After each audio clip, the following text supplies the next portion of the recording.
Bismillahirrahmanirrahim. Assalamualaikum warahmatullahi wabarakatuh. Teman-teman sekalian, ada hal yang menarik ketika saya belajar nahwu dulu. Nah, saya menemukan keunikan dari suatu kumpulan isim yang mempunyai tanda i'rab dengan huruf yang menyesuaikan harokat sebelumnya. Nah, sekumpulan isim tersebut disebut dengan asmaul khamsah atau isim 5.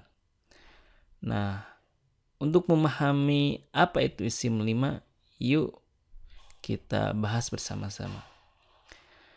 Yang dimaksud dengan isim 5 atau asmaul khamsah adalah kul ismin mu'rabin akhiru harfu ilah tunasibu harkata ma qablaha. Yang artinya isim 5 itu adalah setiap isim mu'rab yang diakhiri huruf ilat yang menyesuaikan dengan harokat sebelumnya.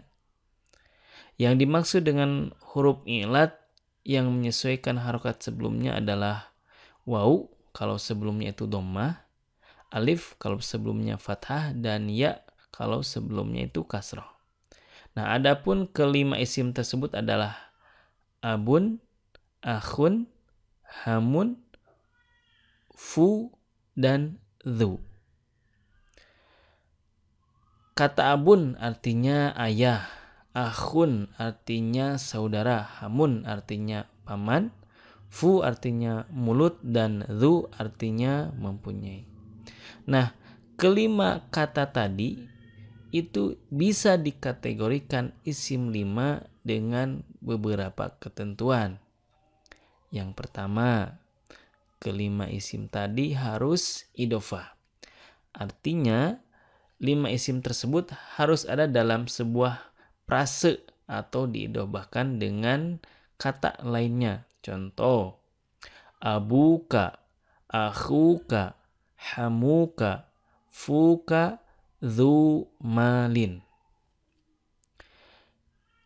Yang kedua, tidak ada ya mutakalim. Ya mutakalim itu ya sukun yang artinya milik saya. Nah, apabila diidhofahkan dengan ya mutakalim, maka tidak dimasukkan ke isim 5. Contohnya, abun dan akhun kalau ditambah dengan ya mutakalim menjadi abi akhi, abi bapakku, akhi saudaraku. Yang ketiga, harus mufrad. Artinya semua isim 5 dalam keadaan mufrad, tidak boleh ditasniahkan ataupun dijamakkan. Contohnya, dari abun jamaknya kan abau, kemudian akhun jamaknya ikhwan. Ya, itu kalau dalam keadaan jamak ataupun musanna itu tidak dikategorikan isim 5. Keempat, harus mukabbar. Mukabbar itu artinya bisa ditasgir ya, bisa ditasgir. Akan tetapi isim 5 ini harus mukabbar artinya dalam keadaan tidak ditasgir. Ya, mukabbar artinya tidak dalam keadaan ditasgir. Ketentuan berikutnya yang kelima, khusus untuk kata dhu itu harus bermakna sohib, yang artinya yang mempunyai atau memiliki, dan tidak diidhofahkan ke dhamir. Yang keenam, khusus juga untuk kata famun ya, harus dihilangkan mimnya, dan apabila mimnya masih tetap maka hukum i'rabnya kembali ke asalnya yaitu isim mufrad. Kemudian adapun tanda i'rab dari isim 5 ini adalah yang pertama, kalau dalam keadaan marfu itu ditandai dengan waw, ketika mansub ditandai dengan alif, dan ketika majrur itu ditandai dengan ya. Oke, mari kita lihat contohnya. Contoh isim 5 dalam keadaan marfu. Abuka tobibun, abuka. Nah, setelah ba ada wawnya ya, abuka. Nah, wawnya ini menjadi tanda i'rab dari kata abuka. Kalau ditanya i'rabnya apa? Ya rofa. Tanda i'rabnya adalah waw. Kenapa waw? Karena ini adalah isim 5. Kemudian contoh berikutnya, hadza akhuka. Pakai waw juga ya. Nah, kenapa dibacanya akhuka? Karena marfu dan juga kedudukannya sebagai khobar. Kemudian contoh lainnya, Ja'a hamu Irfan. Hamu pakai waw. Kemudian fuka nimruka. Fuka ya, itu juga marfu isim 5.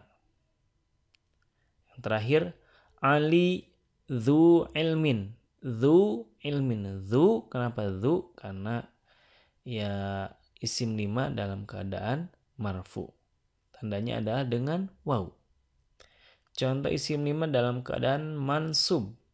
Ya, dalam keadaan mansub artinya bisa jadi datang ataupun berada setelah huruf taukid ataupun jadi maf'ul dan lain sebagainya. Contoh, inna abaka tobibun.